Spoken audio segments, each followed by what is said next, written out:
Okay, how's it going, everyone? So I wanted to do my daily market review for MES and MNQ for July 17th, 2023.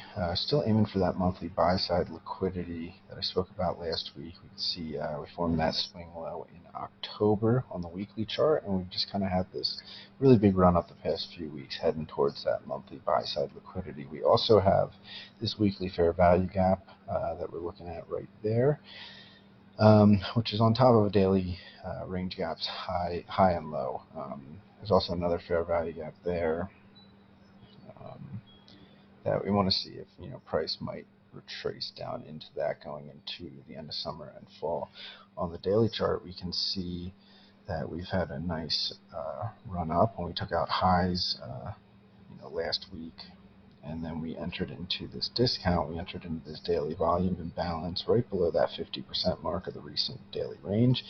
And then end of last week going into this week, we just had this nice run up. So we're aiming for that daily buy side and potentially even that monthly buy side and then all-time highs. We also have another daily fair value gap here and one just above that as well. So we're going to see if price can maybe retrace back into those before we run up higher. Preferably, we look for that lower daily fair value gap, as that is in the discount area here. I'll show you right here. Right there, it's below the 50% mark of that recent daily range. So that would be really my ultimate target if we get signs of reversing down. We can also see that price entered into that first small daily fair value gap today before running up and taking out last week's high. So we're just going to see if we can go right up to that daily buy side, or if we're going to enter into those daily fair value gaps. Going down to the hourly chart, we can see that we failed to make a lower low just before New York open.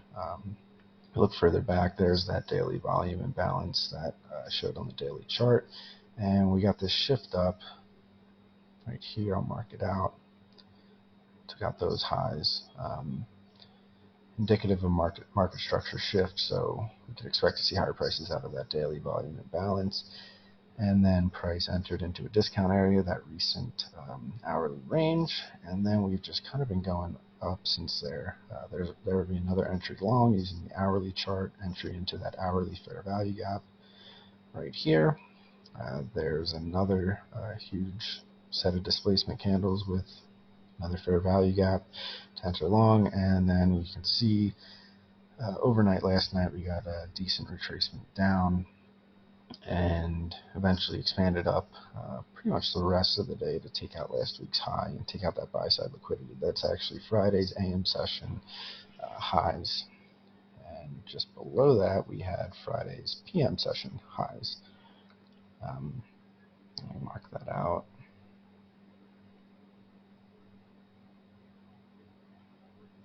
Okay, and there's a nice hourly fair value gap right here as well, so maybe price will retrace down into this at least before running up to the daily buy side targets. If that does not hold to the upside, we could go down onto the further down into those daily fair value gaps that I marked out that are lower than this.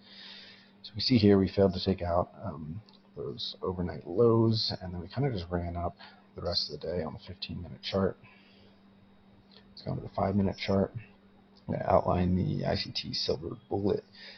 So you can see here at New York Open, we got nice displacement on the 5-minute candles, and there's the fair value gap right here. Oh, if I can get it to mark. Right there, price entered into that and then pretty much ran up the rest of the day, hitting those Friday PM highs right before lunch, kind of hanging out around those during lunch, and then eventually in the afternoon took out the Friday AM session highs, which was last week's highs as well. So you could have entered long in there and taken a partial at the PM highs and then all out at the Friday AM highs. Go down to the 1-minute chart. This is where you're going to see the ICT Silver Bullet play. It's between 9:50 and 10:10 Eastern Standard Time, and you can just adjust that 5-minute fair value gap to that larger 1-minute fair value gap to see your entry there. Right there at 9:50, you can get the entry in that fair value gap, and it's also still in that 5-minute fair value gap to take a pretty decent long for the rest of the day. I should say that today and this week in general, we don't have a lot of news events. I didn't expect this sort of price action. I actually sat out these trades today. I'm giving my funded account tomorrow, so we'll see what the market provides then. But we really only have major news events tomorrow and Thursday as well. We can see we took out some of that lunch liquidity, that sell-side liquidity, just after 1300, and then we got an entry into the discount area that you could have taken long for your PM session play. It's just not one that I really like, that price action. I would like to see like the lunch lows taken out, but nevertheless, that's still an entry there, and there are a few more entries provided the rest of the day. You could have entered in there, but you would have had to have a loose stop. Most likely I would have been stopped out on that play had I taken that. And right there, you can put your stop here, but the risk to reward just isn't that great. It's not even 2 to 1 on that, so I wouldn't have liked that play. And then the rest of the day, expanded into that high, sort of chopped, and then just kind of retraced. So if we go to NASDAQ, there is that monthly fair value gap that we marked out last week. We're looking at the weekly here. We still have that weekly fair value gap there, and we're aiming for that daily buy-side liquidity and potentially all-time highs. We're going to see what price does this week. Looking at the daily, we have 2 fair value gaps that price might want to go down into before taking out that daily buy side, but really just not sure what we're going to do here. It might be prudent to see what the hourly does. If we expand up above these highs going into tomorrow and the rest of the weeks, we'll probably just take out that daily buy side target and then maybe retrace before all-time highs. So we look at the hourly here. Did the same thing as MES, but there was some SMT between YM taking out those lows where MES and MNQ did not. But you can kind of see the charts are kind of different, right? MNQ and MES have similar price action. YM just isn't really that similar.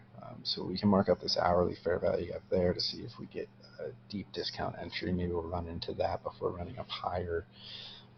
Just like we might on MES, but again, it's kind of just indicative of this week. Low news drivers, major targets hit last week to the upside, and you can kind of see that in YM being slightly off from MNQ and MES. If we look at the 15-minute here, it's not really a ton that's providing. We can go to the 5-minute here as well, and this is where we'll see that silver bullet, but you would have been stopped out on the silver bullet had you taken MNQ. So again, indicative of the price action today, there wasn't really SMT on MES versus MNQ. You can see during that silver bullet hour, though, we had SMT where had you taken the entry on MNQ, you would have been stopped out. If you took the entry long on MES, you would not have been stopped out. So if you look for a shift out of that, a shift up in an entry, that would be indicative that MES has a stronger long position. So we're just looking at the 5-minute here. There's a second entry here that you could have taken on MNQ. It respects it perfectly during the lunch hour, and then you get the displacement up, perfect entry into that, perfect respect to that, looking at the candles bodies, and then you get several more entries that you could have taken to take out Friday's AM session highs. If we look at the 1-minute here, that's where you're going to see the silver bullet. Definitely would have stopped you out had you taken that, really by only a few ticks. But again, if you look for that shift up out of there, you could have taken that on MNQ.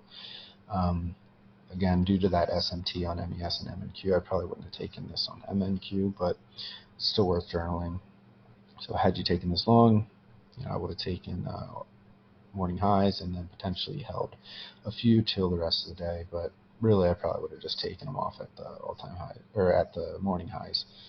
There's an entry there, but this is not great. Might have gotten tricked into a short entry there. Let's see if there's SMT on the highs on MES and MNQ. And that short would not have worked. Be indicative that we're going to take out the Friday AM session highs. So there's several more entries there as we saw, but really we're just we're going to see what this week brings with the low news events and see if we can take out that daily buy-side targets on MES and MNQ, potentially the monthly buy-side target on MES, and then maybe even all-time highs on MNQ.